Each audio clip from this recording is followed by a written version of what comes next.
राजद का भी कहीं न कहीं जनाधार घिसक गया है और राजद के लोग जो एंटी बीजेपी थे, इस बार उन्होंने प्रशांत किशोर को पसंद बनाया।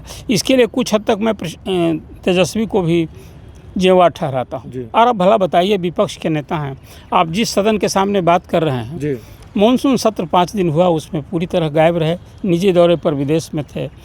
उपचुनाव में जहां उनकी प्रतिष्ठा भी दांव पर थी, एक कैंडिडेट था जो पिछले चुनाव में 46,000 वोट आए थे, तो चाहिए था इस चुनाव में कि ये जीत दर्ज करते, वो गायब रहे। अंतिम 2 दिन उन्होंने रोड शो किया।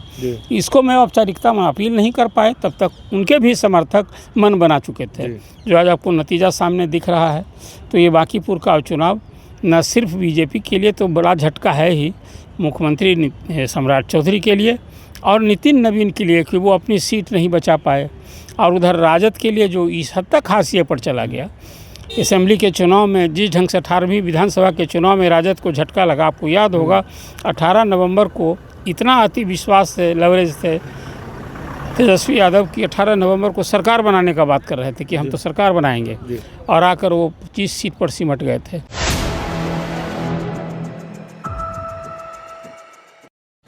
नमस्कार, आप देख रहे हैं 4 PM और मैं हूं अभिषेक मिश्रा। देखिए, इस वक्त हमारे साथ senior journalist Arun Pandey sir हैं और जाहिर तौर पर बांकीपुर के चुनाव नतीजों पर बात होगी।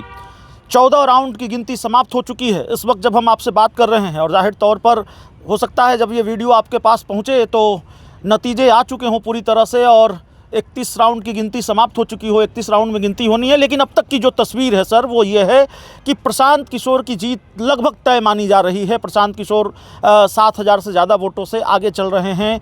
भारतीय जनता पार्टी के गढ़ में सेंध लगाना क्या इतना आसान था, और क्या कारण रहा कि भारतीय जनता पार्टी को इतना बड़ा खामियाजा भुगतना पड़ रहा है? देखिए, ये बीजेपी का किला ध्वस्त होता दिख रहा है जी।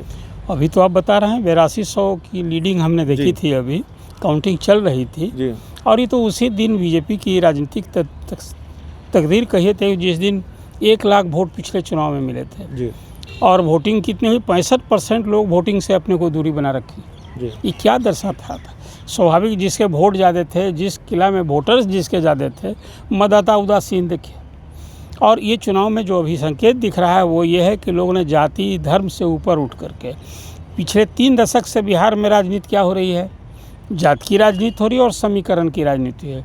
जैसे लालू जी आज भी राजनीति के एक धुरी हैं, कहा जाता है कि एमवाई उनका एक मजबूत समीकरण है, और नीतीश कुमार ने लालू के विरोध में जो एक ऑरा बनाया, तो सामाजिक समीकरण बनाया, अगड़ों को जोड़ा, अति पिछड़ों को जोड़ा, अपने स्वजातीय लवकुश को जोड़ा, इसी राजनीति से चल रही थी। लेकिन प्रशांत किशोर ने कॉल दिया, ये वोटिंग के दिन ही दिख रहा था कि बिल्कुल राजद का भी कहीं न कहीं जनाधार घिसक गया है, और राजद के लोग जो एंटी बीजेपी थे, इस बार उन्होंने प्रशांत किशोर को पसंद बनाया। इसके लिए कुछ हद तक मैं तेजस्वी को भी जिम्मेवार ठहराता हूँ। और अब भला बताइए, विपक्ष के नेता हैं, आप जिस सदन के सामने बात कर रहे हैं, मानसून सत्र 5 दिन हुआ, उसमें पूरी तरह गायब रहे, निजी दौरे पर विदेश में थे। उपचुनाव में जहां उनकी प्रतिष्ठा भी दांव पर थी, एक कैंडिडेट था जो पिछले चुनाव में 46,000 वोट आए थे, तो चाहिए था इस चुनाव में कि ये जीत दर्ज करते, वो गायब रहे। अंतिम 2 दिन उन्होंने रोड शो किया। इसको मैं औपचारिकता में अपील नहीं कर पाए, तब तक उनके भी समर्थक मन बना चुके थे। जो आज आपको नतीजा सामने दिख रहा है, तो ये बांकीपुर का चुनाव न सिर्फ बीजेपी के लिए तो बड़ा झटका है ही, मुख्यमंत्री सम्राट चौधरी के लिए और नितिन नवीन के लिए कि वो अपनी सीट नहीं बचा पाए, और उधर राजद के लिए जो इस हद तक हाशिए पर चला गया। असेंबली के चुनाव में जिस ढंग से 18वीं विधानसभा के चुनाव में राजद को झटका लगा, आपको याद होगा 18 नवंबर को इतना अति विश्वास से लवरेज थे तेजस्वी यादव की, 18 नवंबर को सरकार बनाने का बात कर रहे थे कि हम तो सरकार बनाएंगे, और आकर वो 25 सीट पर सिमट गए थे। अभी भी उन्होंने कोई इससे सबक नहीं लिया, और जिस ढंग से राजनीति चलाए, लालू प्रसाद ने एक राजनीतिक विरासत संभाली, राजद के कार्यकारी अध्यक्ष हैं, और पार्टी में जिस ढंग का है तो कहीं ना कहीं और राजद कहाँ जा रहा है, पतन की ओर इसको आप कहेंगे।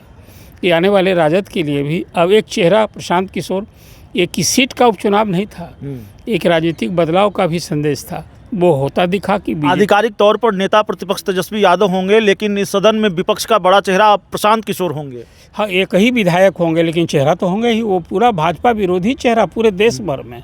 एक तो प्रशांत किशोर के पास एक काबिलियत है, इवन भाजपा से उन्होंने शुरुआत की थी। सब दल के लिए उन्होंने चुनाव जीतने का मंत्र दिया, रणनीतिकार थे, खुद पहली बार वो चुनाव लड़े।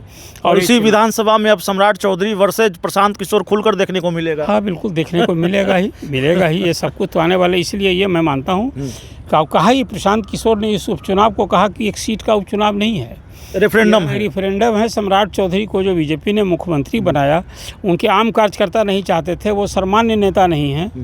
तो ये सारी बात। और तो क्या वाकई इस हार का ठिकरा सम्राट चौधरी के सर फूटेगा या नितिन नवीन के सर फूटेगा या दोनों के सर फूटेगा? पूरा एनडीए, इसको आपको अभी नीतीश जी ने अपील की थी, उनसे भी वीडियो अपील, तो पूरा एनडीए ना हार गया है। निमित्त बीजेपी भले रहा हो, तो बीजेपी की तो इस चुनाव में लुटिया न डूब गई। चुनाव हारना, अब तो हारी है बीजेपी और राजद पिछड़ गया है। इस चुनाव के नतीजे को आप इस रूप में देखा जाना चाहिए। इसलिए मैं मानता हूँ दोनों के लिए लिसनिंग है। और चुनाव में बीजेपी ने भी वो हमें उस दिन भी हैरानी हुई, एक कैंडिडेट दिया, पूरा यहीं इसी असेंबली सज धज कर नॉमिनेशन हुआ, दूसरे दिन उसको विड्रॉ कर लिए। ये क्या दर्शाता है? दर्शाता है कि पार्टी का होमवर्क या नेता पार्टी कितना कैजुअल वे में ले रहे हैं। ठीक है, कार्यकर्ता था नीरज, एक सामान्य कर्ज का एक मैसेज था कि जैसे नितिन नवीन सबसे बड़ी पार्टी के राष्ट्रीय अध्यक्ष किसी ने उम्मीद नहीं की थी, उन्होंने अपना भी पसंद, लेकिन ये उनके साख का भी, इनके साख का कि भाई जनता क्या उनके पसंदीदा कैंडिडेट पर भरोसा करेंगे।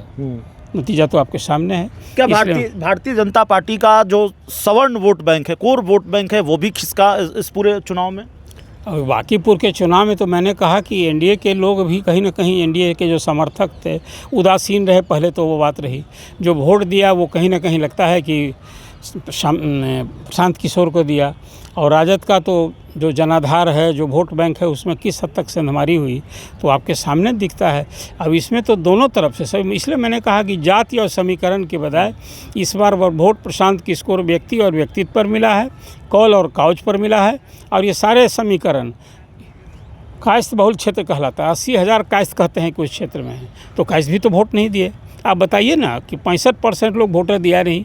पिछले चुनाव में 41% वोटिंग हुई थी, इस बार 35% भी वोटिंग नहीं हुई। तो कुल मिला जुला करके ये बांकीपुर का चुनाव जो लुटियंस जोन है, जहाँ असेंबली, सचिवालय, राजभवन, सारे विधायकों के आवास, ये सब कुछ है ना।